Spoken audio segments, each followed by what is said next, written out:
মাছে লবণ হলুদ মাখিয়ে নিলাম, মাছগুলো ধুয়ে নিলাম। মাছ আবার গরম পানি দিয়ে ধোয় মানুষে, অনেক ভিডিও দেখি, কষ্ট লাগে অনেক যে মাছ আবার গরম পানি দিয়ে ধোয়।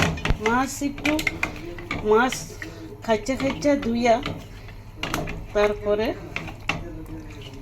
লবণ দিয়া 3-4 মিনিট মাছটারে খাসলে, এইভাবে হাত দিয়া এই করলে একদম মাছের লালা মাছ, ওই লাউ পাতা কুমড়া পাতা দিয়া মাছের পরিষ্কার করে, মাছ ধোয়ার চোটে পরিষ্কার হয়ে যাবে। মাছ না দিয়া মানুষে দেখি গরম পানি দিয়া ধোয়, ভাল লাগে না এই জিনিসটা আসলে দেখতে। আমি মাছটা ভাজতে বসে দিয়া পেঁয়াজ মরিচ কাটিয়ে নিব।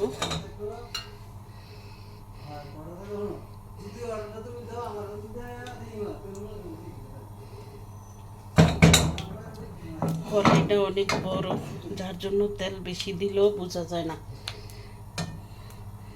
তো আমি মাছটি ভাজা নেই, ভিডিওটা বড় করি না, মাছ ভাজার দেখানোর কিছু নাই।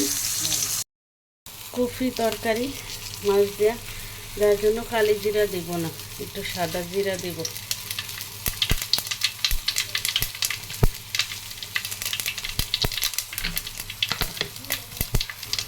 জিরাটা ভাজা হয়ে গেছে, আমি এখন পেঁয়াজটা দেবো।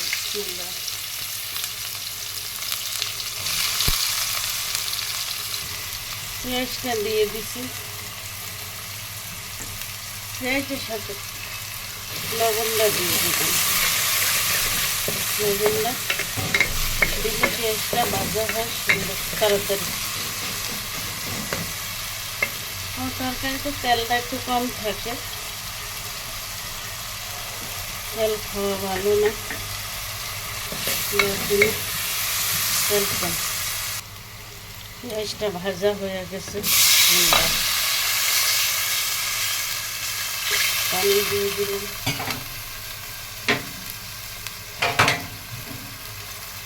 কাঁচা মরিচটা দিয়ে দিলাম।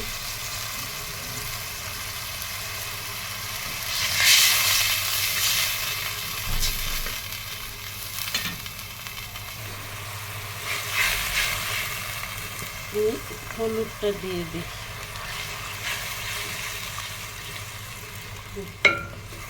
হলুদটা দিয়ে দিছি।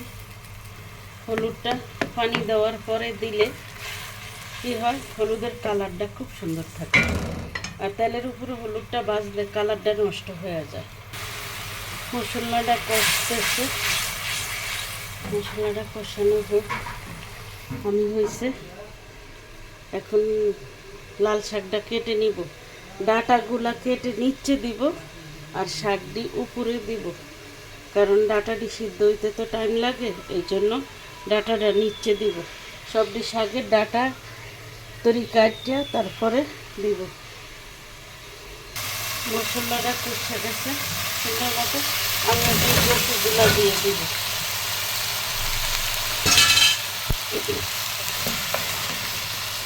কপিগুলা দিয়ে সুন্দর মতো নেড়ে চেড়ে আমি ভালো মতো কপিটারও কষিয়ে দিব। কপিটা কষিয়ে নেওয়ার পরে আমি পানি দিব। এখন কপিটা আমি কষাইতে আছি। কপিটা একটু কষে নেড়ে চেড়ে কষিয়ে নিই। কপিটা একেবারে অল্প একটু হয়ে গেছে, দেখুন। আমাকে 2-3 বেলা হয়ে যাবে। আমি মাছগুলো দিয়ে দিলাম সব। আমি মাছ খুব পছন্দ, আমার খুব মাছ খাই আমি, আর মাছ খাওয়া বেশি অনেক ভালো। তবে বিদেশে আমরা তো ফরমেলিনের মাছ খাই। মাছগুলা দিয়ে দিছি, গরম পানিটা দিয়ে দিতেছি, ব্যাস।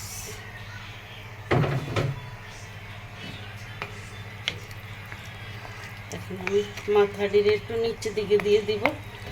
মাথাটির ভিতরে ভালো করে ভাজা হয় নাই, যার জন্য মাথাটি নিচে থাকুক, ভালো করে হোক। আর আমি ঢাকনা দিয়ে দিলাম।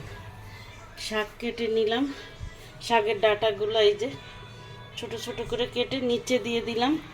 আর শাকগুলোর এখন কাটতেছি, শাকগুলো উপরে দিয়ে দিব।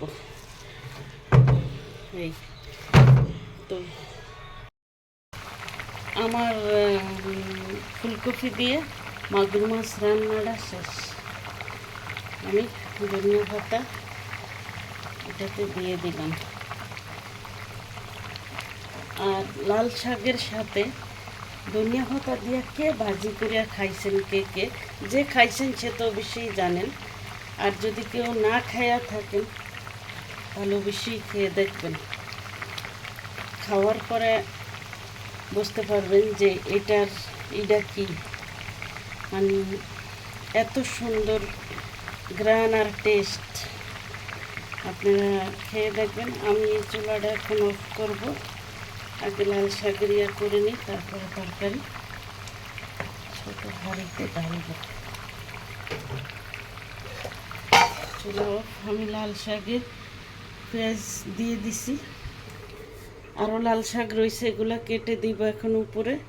ধনিয়া পাতা দিব। ধনিয়া পাতা ধুয়ে রাখছি পানি ঝরার জন্য। ধনিয়া পাতা দিব। ধনিয়া পাতা দিয়ে কে কে লাল শাক ভাজি খাইছেন জানাইবেন। শাকটা হয়ে গেছে, এখন আমি বাগার দিব। কিন্তু আমি বাগার দেওয়ার আগে ধনিয়া পাতাটা দিব। আর ধনিয়া পাতাটা একটু বড় বড় করে কাটা। তার কারণ হয়েছে ধনিয়া পাতাটা তো বেশি সিদ্ধ হবে না।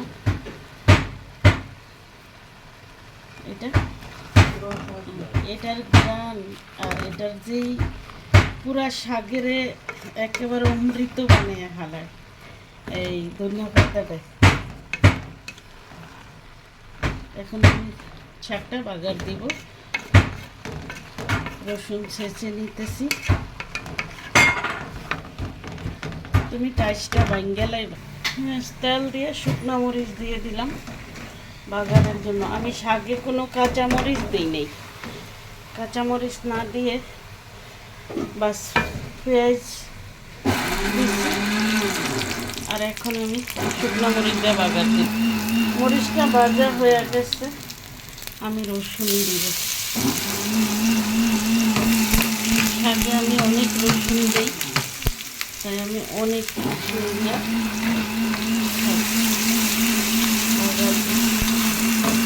রসুনটা খুব খাওয়া হয়।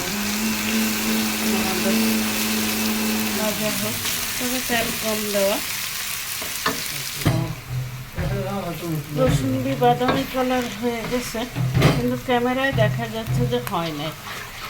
দেখলে হয়ে গেছে, আমি শাক ঢেলে দিই।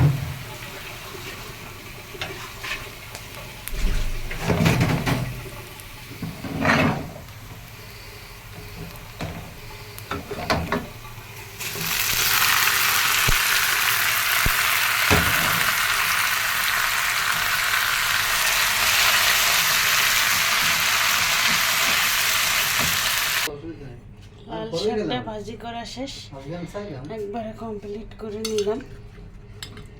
এই তো যারা আমার চ্যানেলটা সাবস্ক্রাইব না করে দেখেন তাদের কাছে আমার আকুল অনুরোধ রইল, সাবস্ক্রাইব করেই দেখেন চ্যানেলটা।